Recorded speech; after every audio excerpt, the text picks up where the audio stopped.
convite, né? Essa é a minha primeira participação na semana do EAD, tendo em vista que eu estou começando, eu sou professor novo aí no time de EAD, né? Então, dá um friozinho da barriga, mas eu espero que, de alguma maneira, a gente possa aí contribuir na formação de vocês, tá bom, pessoal? Então, obrigado aí, Bill, obrigado ao time do EAD. E aí, Bill, eu vou compartilhar minha tela aqui, ela vai ficar full.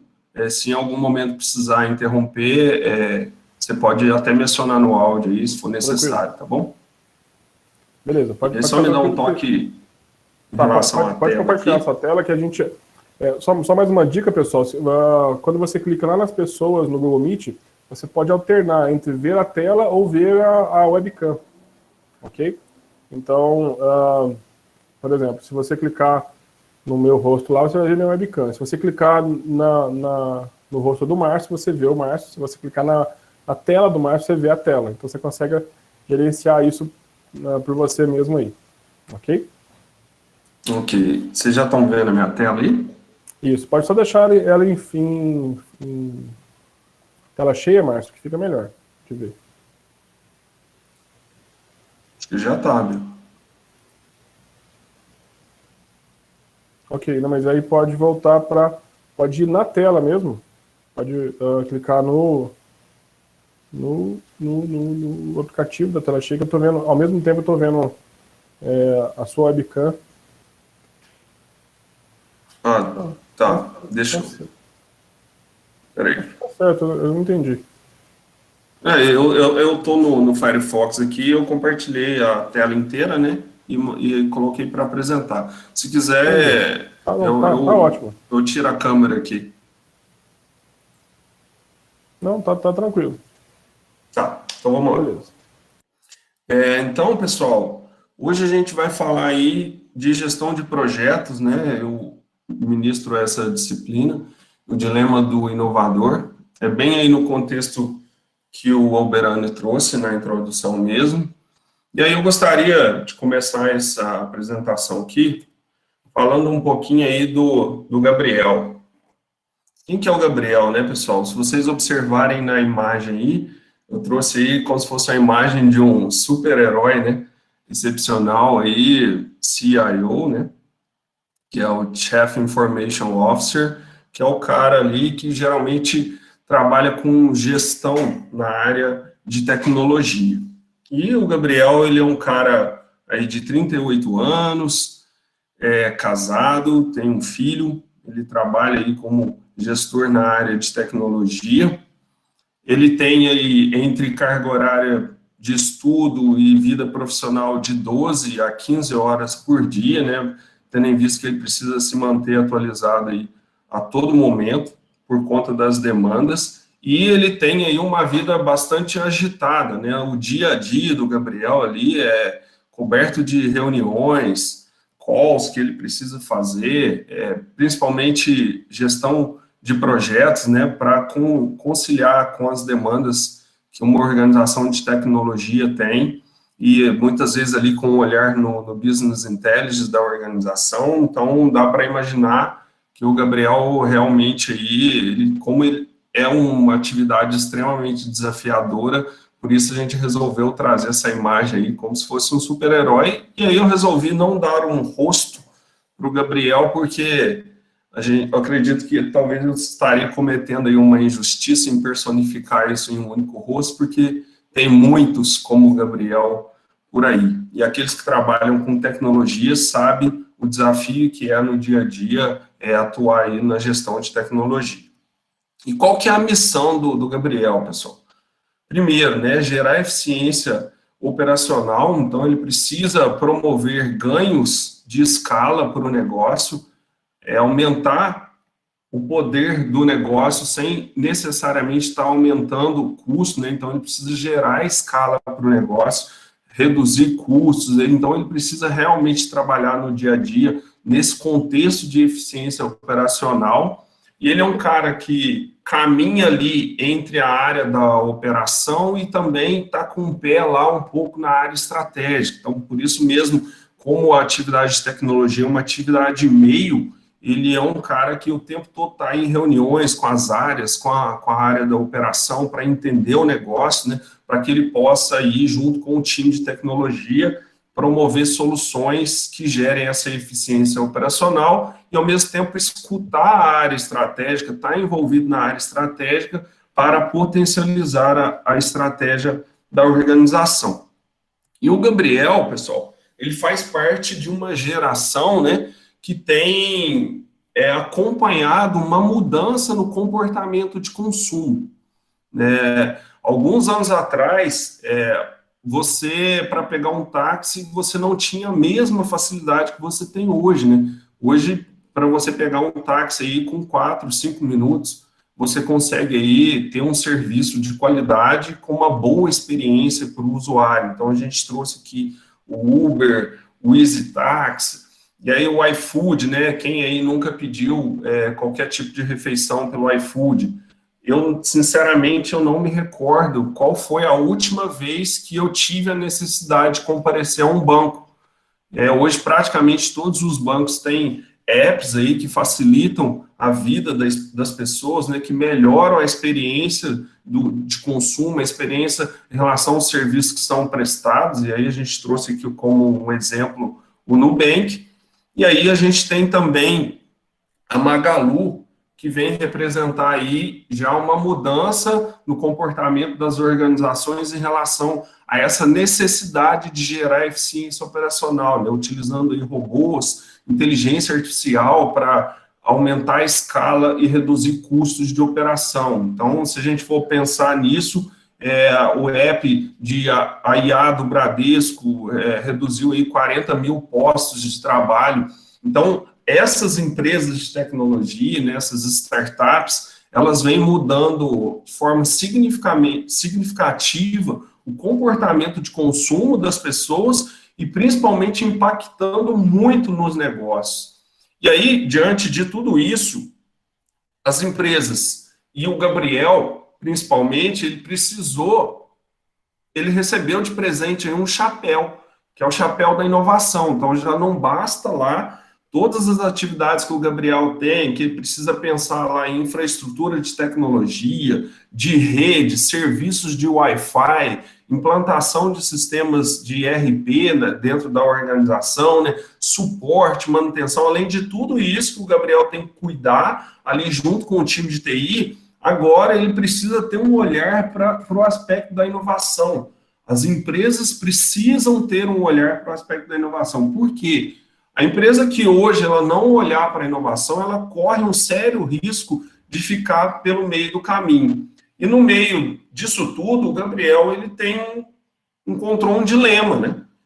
Porque muitas vezes ele fica perdido. Em qual papel eu devo atuar? Qual chapéu eu devo utilizar? O chapéu da TI ou o chapéu da inovação? Ou eu dou foco só na área da operação, daquilo que sustenta o negócio e corro o risco de ser engolido por outras organizações, por outras startups? O que eu devo fazer? Então, muitas vezes isso vira para o Gabriel um dilema, que é o que a gente chama do dilema do inovador, pessoal. O que é essa capacidade, né? O que ele precisa fazer? Melhorar a performance em produtos e serviços existentes, que é o que a gente chama aí na área de inovação de exploitation, né? Então, o Gabriel precisa cuidar do negócio, do core business da organização, mas, ao mesmo tempo, ele tem que ter esse olhar aí mais disruptivo, que é olhar para as necessidades futuras dos clientes, que aí, no conceito de inovação, eles chamam isso de exploration, né? Então, é um dilema que o Gabriel passa e ele precisa, de alguma maneira, tentar resolver isso. Para vocês terem uma ideia, pessoal, o ano passado, em 2019, nós tivemos 62 startups que viraram unicórnios, né? Para quem não sabe o que é unicórnio é uma organização que tem como valor estimado de mais de um bilhão, né? Então, só em 2019, 62 startups.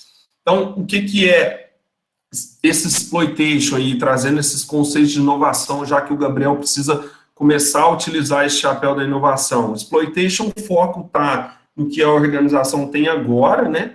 Ele geralmente apresenta um baixo nível de incerteza e com altas taxas de sucesso, porque ele está cuidando ali do core business, daquilo que é o sustento do negócio. Ele foca muito em ganho de eficiência e controle, né? E geralmente profissionais eles são pagos aí por performance. Já o exploration ele tem foco naquilo que ainda não se sabe. Então está muito voltado para a investigação de novos negócios ou novas formas de fazer negócio, né? Então isso depende muito do nível de maturidade das organizações, porque quando você começa a olhar para um aspecto de inovação, muitas organizações elas não têm uma tolerância ao erro, porque quando você vai inovar, você tende a ter algumas falhas no processo, você tende a ter alguns fracassos, mas isso faz parte do processo, só que muitas das organizações elas não estão dispostas a isso. E aí por quê? Você acaba consumindo recursos de curto prazo, né, que a gente chama ali a vaca leiteira, aquilo que sustenta o negócio, para investir em algo que não se sabe se vai ter retorno ou não, né? O retorno é incerto. E Exploration apresenta altos níveis de incerteza e, infelizmente, as taxas de sucesso são baixas. Então, como conviver com isso, né? Eu olho para a inovação para que eu não corra o risco de uma empresa aí disruptiva venha matar o meu negócio, ou eu cuido do dia a dia. Como lidar com essa realidade? E aí, um exemplo que eu acho muito emblemático, né? Acredito que todos aí já conhecem, é o caso do Netflix e a Blockbuster, né, pessoal? A Blockbuster era uma gigante dos Estados Unidos, né, que locava filmes. Eu ainda sou da época que eu tinha que pegar o carro, ir na locadora, volta com o filme para casa, assiste o filme, aí lá no fim de semana se devolve o filme para a locadora. Então, a Blockbuster, ela foi consumida, ela foi engolida pelo Netflix, porque o Netflix gerou uma experiência agradável para os seus usuários, uma boa experiência, né? Então, hoje você, do conforto aí da sua casa, você tem a possibilidade de assistir aí um filme ou séries pelo Netflix, né? Onde todo mundo conhece. E o pior de tudo é que a Blockbuster, ela teve a oportunidade de comprar a Netflix lá no seu início. O MySpace, que era também uma rede social que era famosa na época, como ele ficou estagnado, não se preocupou com aspectos de inovação, veio o Facebook aí, que hoje vale aí mais de 400 bilhões, né? E também tomou conta desse mercado. Então, eu trouxe alguns exemplos bem extremos aqui, mas que mostra bem essa realidade, que se as organizações não olharem para o aspecto da inovação, elas correm um sério risco de ficar pelo caminho. Então, o que as organizações precisam fazer? Elas precisam aumentar o nível de maturidade para que ela possa conviver com essas ameaças disruptivas num cenário onde as mudanças estão muito aceleradas, né? São muito rápidas.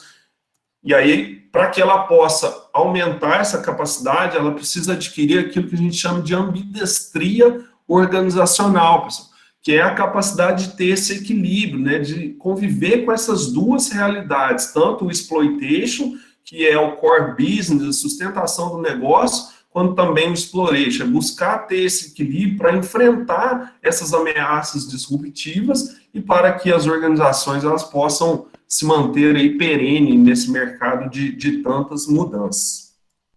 E aí nós temos também, falando aí de inovação, o conceito do modelo dos 3 horizontes, né?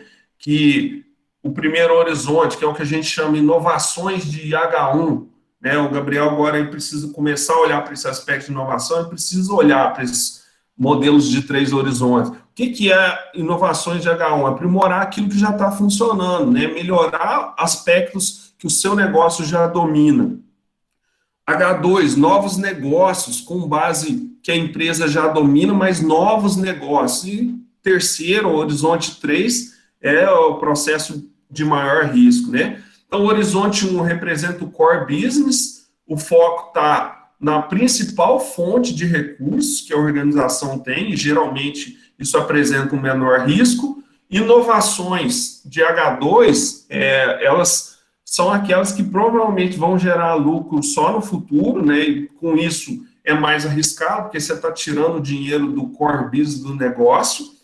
isso tem um nível de incerteza e exige maiores investimentos. Agora, já o H3, pessoal, é pensar realmente a longo prazo. Então, são aqueles projetos de alto risco que provavelmente as empresas vão precisar investir durante muitos anos para que elas possam, em algum momento, lucrar.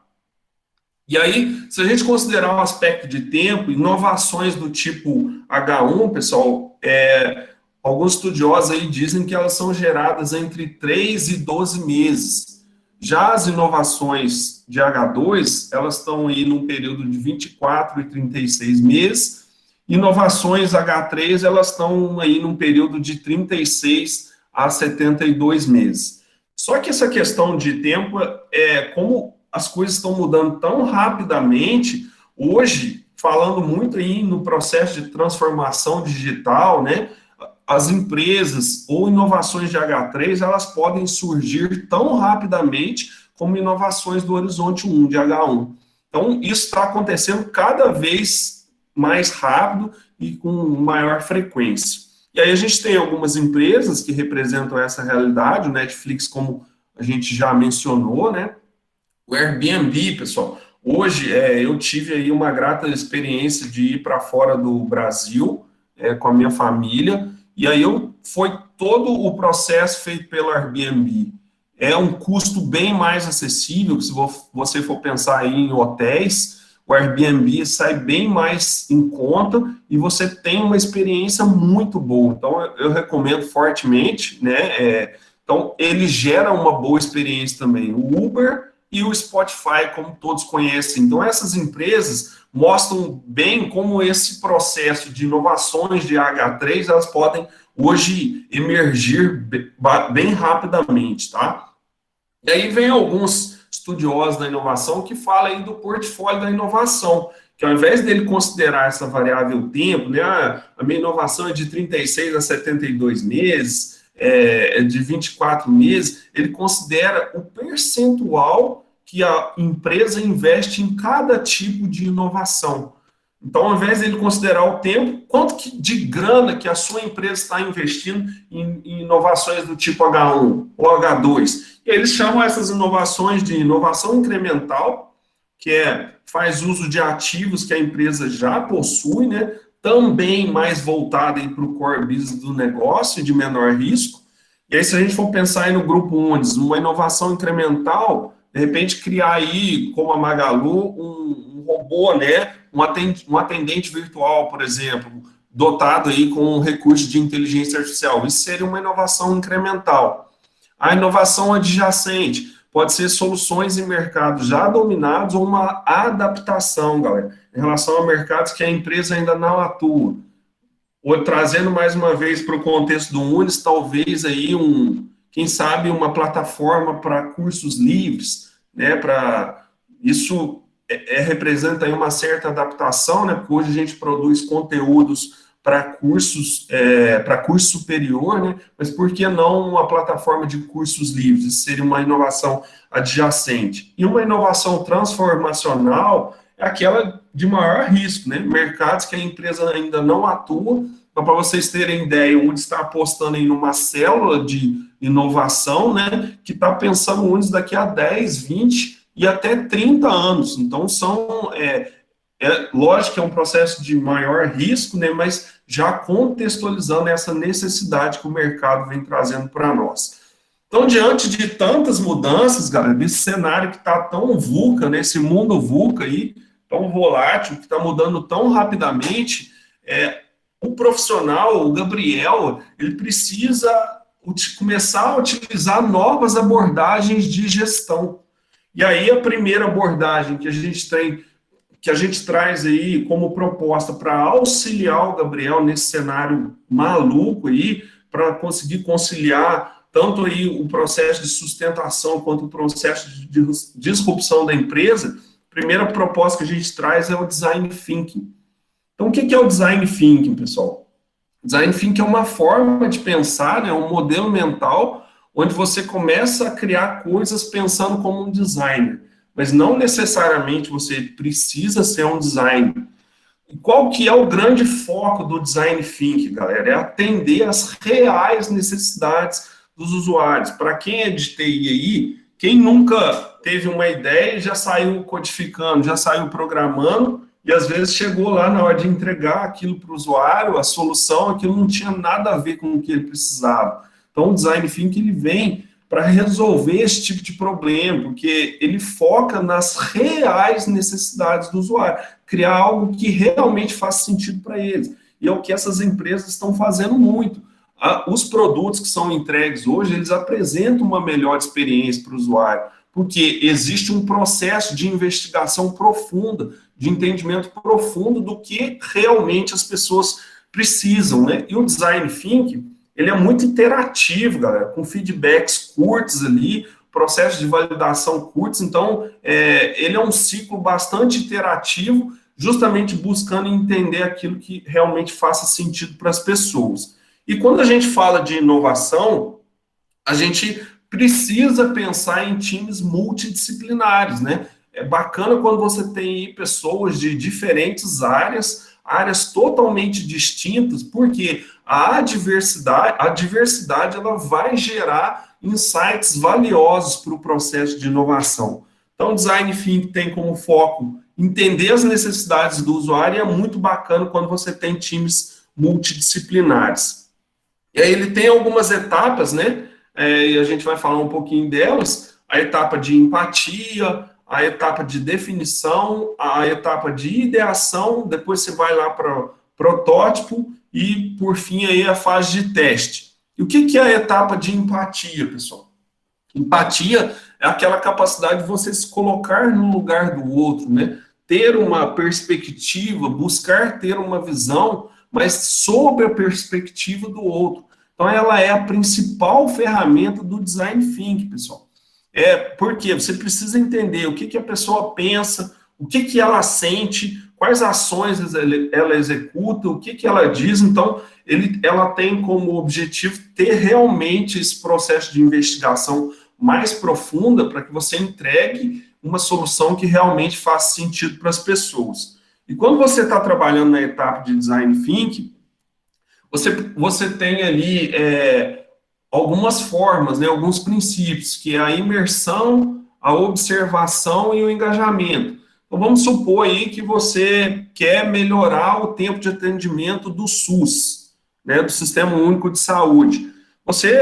Para que você tenha realmente um processo de empatia, você precisa estar imerso no contexto do problema. Então, você precisa estar lá. Se você é um usuário aí, de planos de saúde particular e você não tem uma experiência com o SUS, não tem como você resolver um problema do SUS sem você estar imerso, entender o que acontece naquele ambiente. E aí a observação também, qual que é a relação das pessoas com o atendimento do SUS, né? O que elas sentem, o que elas falam. E, ao mesmo tempo, você pode utilizar do processo de engajamento e de entrevistas, né?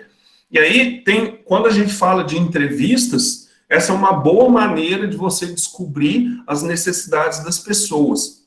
Então, tem um roteiro de empatia, né, que o pessoal traz. E aí você tem algumas dicas aqui de como você deve elaborar essas entrevistas para que você possa extrair o máximo de insights possível em relação a uma conversa. Primeiro, sempre fazer perguntas abertas. Por quê? Para que você não tenha nenhum tipo de viés em relação à entrevista, né? Deixe realmente o usuário totalmente livre para falar o que ele pensa, o que ele sente. E outra forma que você tem é criar perguntas que evoquem o passado.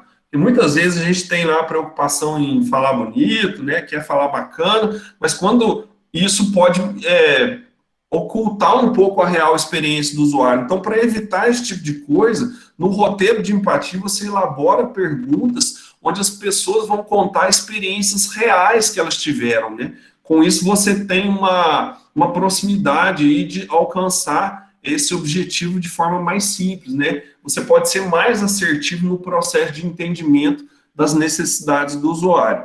Então, depois que você passou para a etapa de empatia, pessoal, fiz o processo de investigação lá com o usuário, entendi o que ele precisa, a gente vai pegar todas as ideias que foram coletadas, todos os insights que foram retirados lá do processo de empatia, e aí a próxima etapa do Design Thinking é a etapa de definição, você precisa agora coletar essas ideias, fazer síntese de tudo isso, né? Você precisa encontrar qual que é o problema que eu preciso resolver, qual que é o desafio que nós vamos solucionar.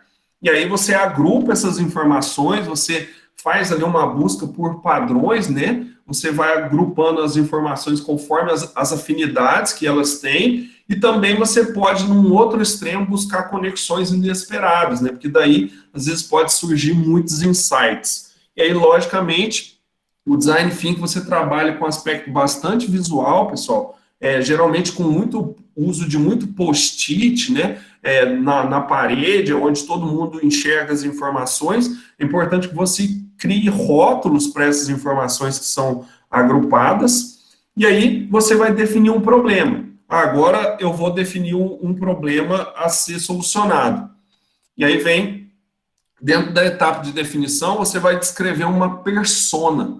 E o que é uma persona, galera? Uma persona é como se fosse um personagem, né, que representa um conjunto de características e de comportamentos comuns das pessoas. Então, lá no Design Thinking, você encontrou uma série de pessoas que têm comportamentos que são comuns entre todos eles, lá na etapa de empatia, e aí você define a persona, e entendendo quem é a persona, você vai ter uma visão melhor para que você possa construir uma solução que realmente atenda às necessidades dela. E aí, dentro de uma persona, você tem informações como nome, título, nível escolar, qual que é o ambiente de trabalho dela, o que motiva aquela persona, né? Quais são as preocupações que ela tem, e quais são os pontos de dor dessa persona. Então, definido uma persona, a gente parte para a etapa de ideação. E aqui é a hora de viajar na maionese, galera. É a hora de realmente a gente fazer brainstorm, e aí não tem nenhum tipo de crítica, as pessoas precisam estar livres, inclusive ideias que podem ser consideradas aí absurdas, elas são bem-vindas, porque elas podem potencializar o processo de criação. Então, observem aí nas imagens que a gente tem grupos de pessoas trabalhando, né, no processo de elaboração de ideias, e na imagem à esquerda você tem como se fosse várias personas e as informações estão agrupadas.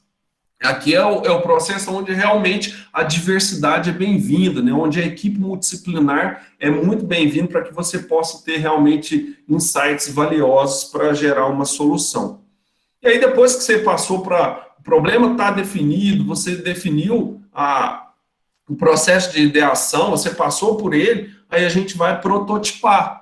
E aí, só que protótipo, galera, é realmente a gente desenhar ali, fazer algo bem simples. A ideia aqui não é a gente gastar muito dinheiro. Quantas vezes a gente sai aí desenvolvendo interface sem nem ter um protótipo primeiro para mostrar ali para os nossos clientes, né, para os nossos usuários. Então, a ideia aqui é que você não gaste muito tempo e muito recurso em cima disso, mas que você já tenha uma ideia daquilo que vai ser solucionado.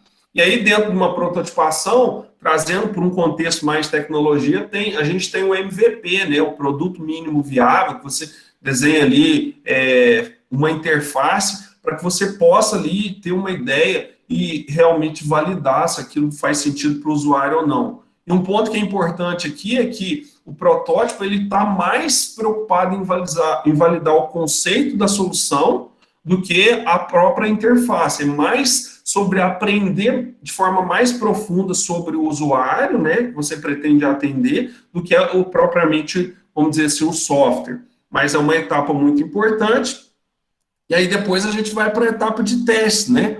E aqui a gente fala em realmente testar a experiência. E aí existem algumas recomendações, pessoal, que para que a pessoa fique à vontade, que ela fique até numa sala separada, né, num ambiente neutro, para que ela possa realmente expressar o que ela está sentindo, quais são os benefícios que ela percebe em relação àquilo que ela está experimentando, né?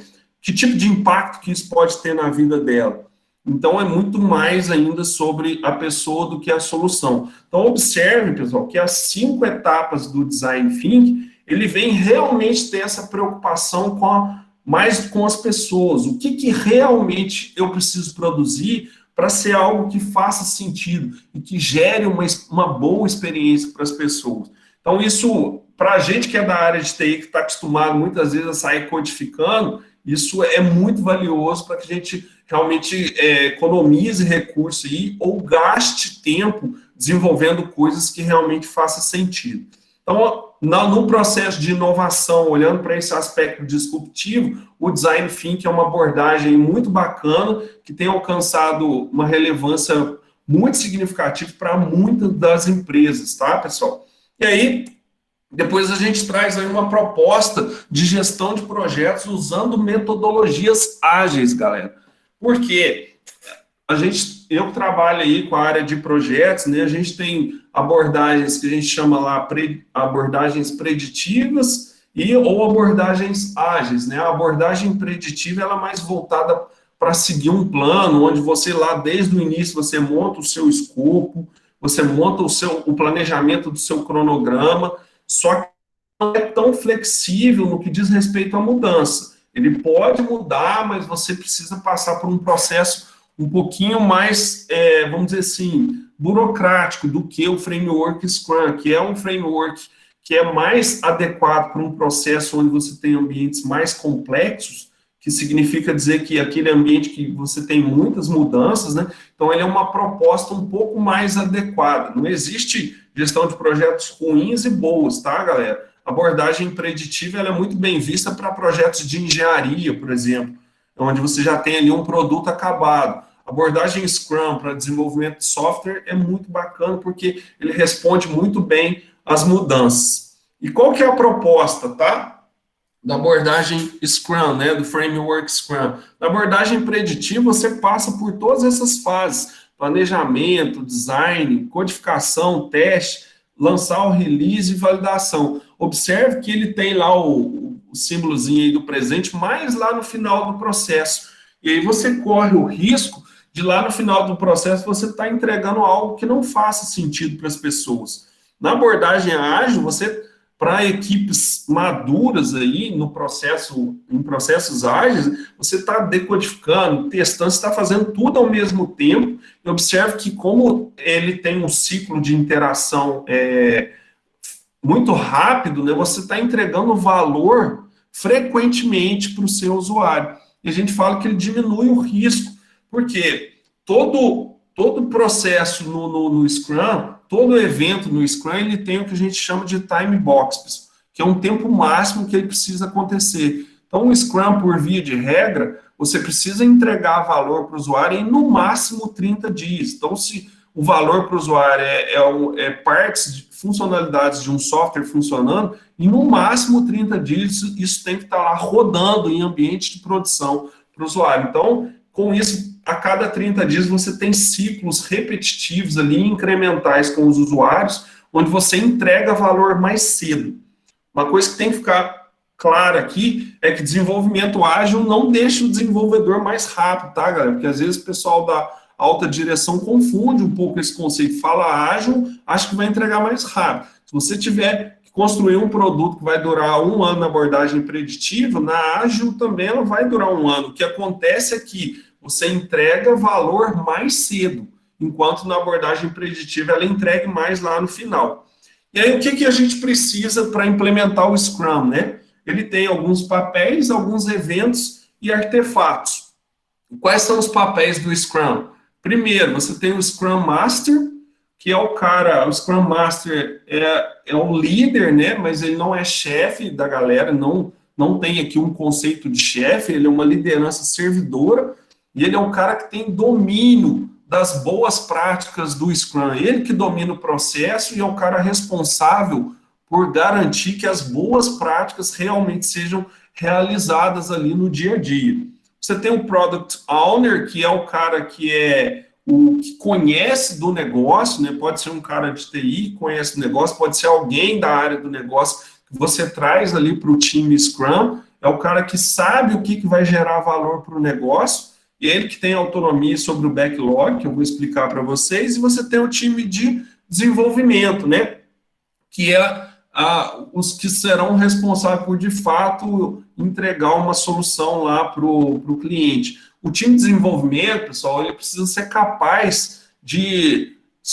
É legal que ele seja multidisciplinar, Porque se você precisa de um cara de UX, se você precisa de um cara de front, se você precisa de um cara de banco de dados, é importante que você tenha tudo o que é necessário para que lá no final você entregue software funcionando, daqui a 30 dias. Então, ele precisa ser um time aí multidisciplinar. E aí, você tem também os eventos, galera, do Scrum. Então, a gente falou dos papéis, agora a gente vai falar dos eventos. O principal evento do Scrum é o que a gente chama de sprint, pessoal. É o principal evento. E todo evento no Scrum, como eu disse, ele tem um time box, que é um tempo máximo. Então, por exemplo, no Unis a gente utiliza o Scrum com um time box de 15 dias. Então, a cada 15 dias, quando a gente começa a desenvolver uma solução, a gente precisa entregar uma solução na mão do nosso usuário. E aí a gente tem a Sprint Planning, que é o planejamento da sprint. Então, para uma sprint de 30 dias, você pode ter uma sprint ali de, no máximo, 8 horas, né? Uma sprint planning. E aí você pode dividir isso em duas, né? Em duas sprints de 4 horas. E aí, o que você vai fazer na sprint planning? Você vai definir o que vai ser desenvolvido na solução, né? Quais são os itens lá do backlog, o que precisa ser realizado e de que maneira você vai realizar isso. E aí você tem a Daily Scrum, né? Que são as reuniões diárias, basicamente para monitorar se tudo está correndo bem. E aí o time box da Daily Scrum é de 15 minutos. E aí não é obrigatório, tá, pessoal? Mas tem uma sugestão que a Daily Scrum seja em pé, realizada em pé, justamente para que seja respeitado esse tempo aí. Aí você tem a Sprint Review, que é onde você vai mostrar a solução lá para os stakeholders, né, para as pessoas da área de negócio, para que você possa entender se aquilo faz sentido ou não para as pessoas. E aí depois você tem a sprint de retrospectiva, né, que é basicamente, aqui os stakeholders ficam de fora da área do negócio, mas o time Scrum lá, o time de desenvolvimento vai avaliar um processo de melhoria contínua, né, o que a gente precisa fazer para melhorar o processo que a gente está utilizando aqui no Scrum. Tem alguma melhoria que precisa ser feita? Se tem uma melhoria que precisa ser feita, ela vai para a próxima sprint e entra lá nos itens do backlog. E aí a gente tem os artefatos Scrum. Primeiro, o Product Backlog, que é tudo que precisa ser realizado e implementado na solução, né? Ele está ali no Product Backlog. Só quem tem gerência sobre ele, quem tem autonomia para cancelar, né, uma sprint é o Product Owner, e aí os itens todos estão no Product Backlog, e aí na Sprint Backlog você vai definir do que está no Product Backlog, o que vai entrar nessa sprint de 15 dias, ou nessa sprint de 30 dias. A partir do momento que você definiu o que vai entrar, isso lá no final tem que ser gerado um incremento, que é software rodando em produção para a área que solicitou, né, para os stakeholders. Então, esses são os artefatos Scrum, tá, pessoal? Uma coisa que é importante aqui, ó, diferente da abordagem preditiva, onde você já tenta planejar tudo antes, o Product Backlog, você vai montando ele, o escopo do projeto, à medida que as sprints vão acontecendo, né? Porque não faz sentido eu planejar tudo antes, já que a gente está num cenário em ambientes aí com tantas mudanças. Então, esse é o que você precisa. Aqui é só uma imagenzinha aí de um board Scrum, né? As histórias, os Product Backlogs são decompostos em histórias de usuário, que é basicamente os requisitos de um determinado, de um item de backlog, né? Então, você vai decompondo isso, e aí, para fazer, você geralmente coloca dentro da sprint o que está em andamento, e o que está em teste e o que foi realizado. Então, ele traz muito esse aspecto visual. As pessoas usam até isso na parede, ou muita gente aí usa o Trello também. Então, para utilizar a abordagem Scrum, pessoal, ela é simples de você começar. Você só precisa definir os papéis, entender sobre esses eventos e ter aí um aspecto visual de gestão, tá? E aí, por fim, para que a gente possa sugerir para o Gabriel aí, para ter uma vida um pouco mais facilitada, pessoal, se a empresa realmente quer sobreviver, a empresa precisa ter uma cultura que a gente chama de data-driven, que é uma cultura de análise de dados, galera. As empresas hoje que não acompanham o que está acontecendo com o seu cliente, o que ele precisa, por que ele quer aquela solução, que ela não faz análise de dados o tempo todo aí, agora o mundo está falando de Big Data, né, de informações não estruturadas, informações estruturadas, a empresa precisa, se ela quer sobreviver, ela precisa adotar essa cultura de realmente analisar os dados. Para quê? Para que ela possa extrair aí os insights necessários para sobreviver aí nesse mundo de tantas mudanças que a gente tem, né? Então, e aí você vai buscar saber quais são os hábitos de consumo do cliente, até desde o valor que você precisa cobrar sobre um serviço. Então, essas 3 abordagens, pessoal, a gente traz aqui como uma sugestão para que o Gabriel consiga aumentar o nível de maturidade lá no que diz respeito à ambidestria organizacional, né, para que ele possa ter um equilíbrio ali entre a gestão do dia a dia, mas ao mesmo tempo ele possa utilizar de abordagens inovadoras para que ele possa construir soluções que realmente façam sentido para as pessoas e para os usuários. Não adianta nada também, às vezes a gente está lá no mundo dos post-its, né? Eu lembro um dia que, conversando com uma pessoa de inovação, num planejamento de um projeto, a pessoa saiu colocando as datas das atividades nas tarefas lá, sem nem checar se tinha recurso disponível, né? Se as pessoas estavam disponíveis, quanto que aquilo ia custar, quantas horas de trabalho. Então, a gente precisa, sim, adotar essas abordagens inovadoras, né? O mundo aí dos post-its, mas, ao mesmo tempo, a gente precisa ter uma gestão de projetos adequada, a gente precisa utilizar de abordagens e de metodologias que nos auxiliem.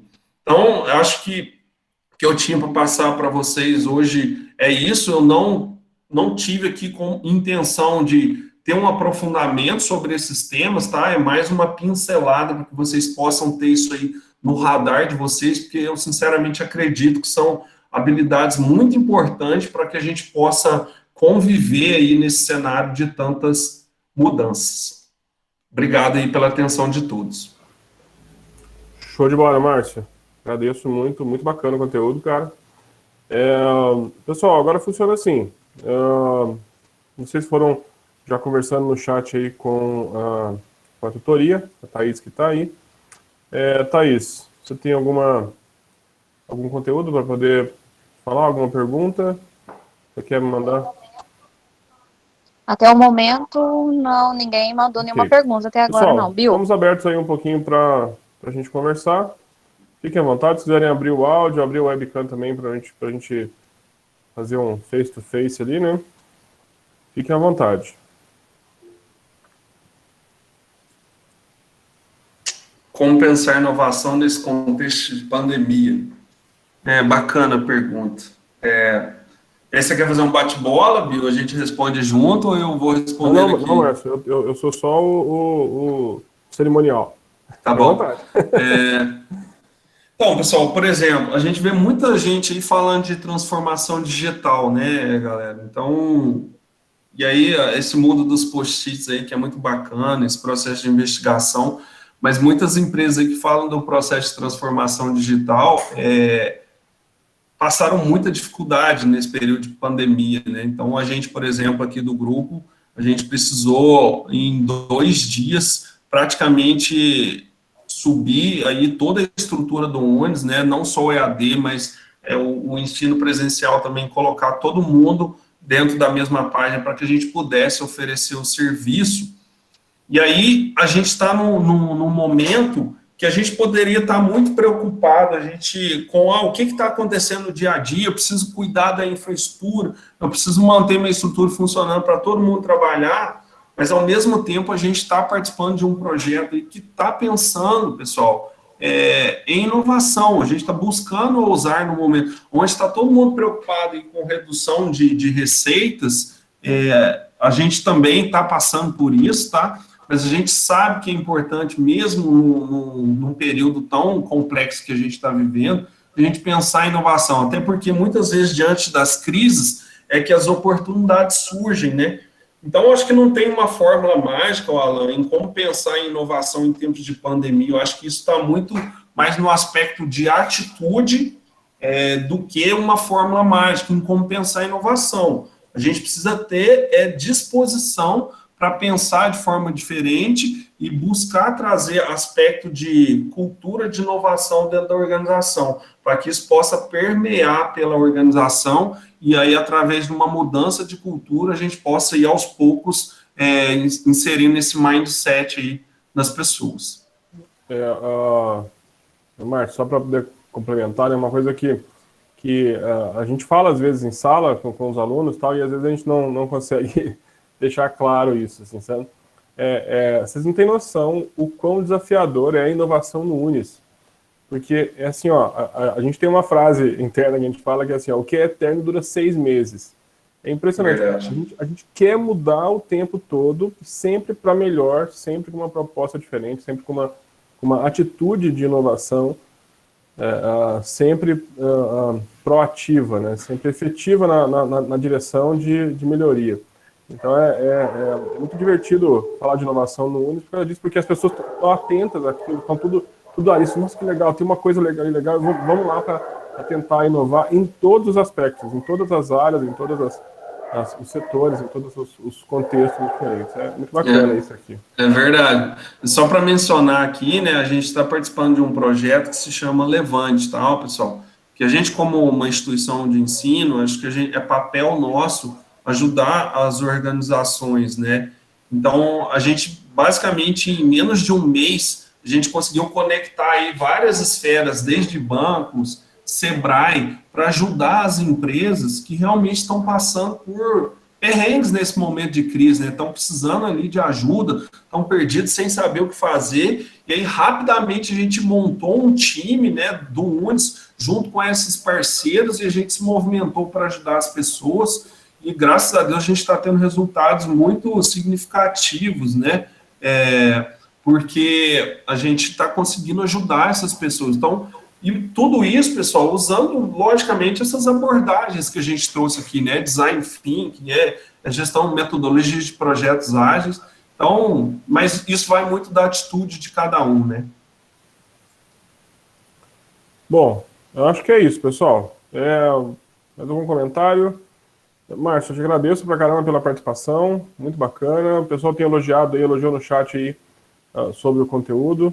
Gostei pra caramba também. Obrigado.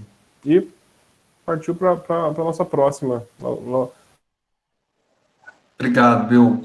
Obrigado demais pelo convite. Agradeço aí a presença de todos vocês, pessoal. Espero que, de alguma forma, eu tenha conseguido plantar uma sementinha e contribuir um pouquinho na formação de vocês, tá bom? Foi um prazer estar com vocês aqui. Obrigado, Valeu. Bill. Obrigado, pessoal. Valeu, pessoal. Só a questão burocrática do final, né? A Thaís tem colocado o link da validação da presença para quem vai receber o certificado. Confiram com ela o link, fiquem um pouquinho no chat para poder você conseguir receber o link aí e preencher. Mas agradeço. Márcio, obrigado, até logo. Valeu, tchau, pessoal. Até a próxima, daqui a pouco tem outra. Tchau para vocês. Valeu. Um abraço, galera. Tchau.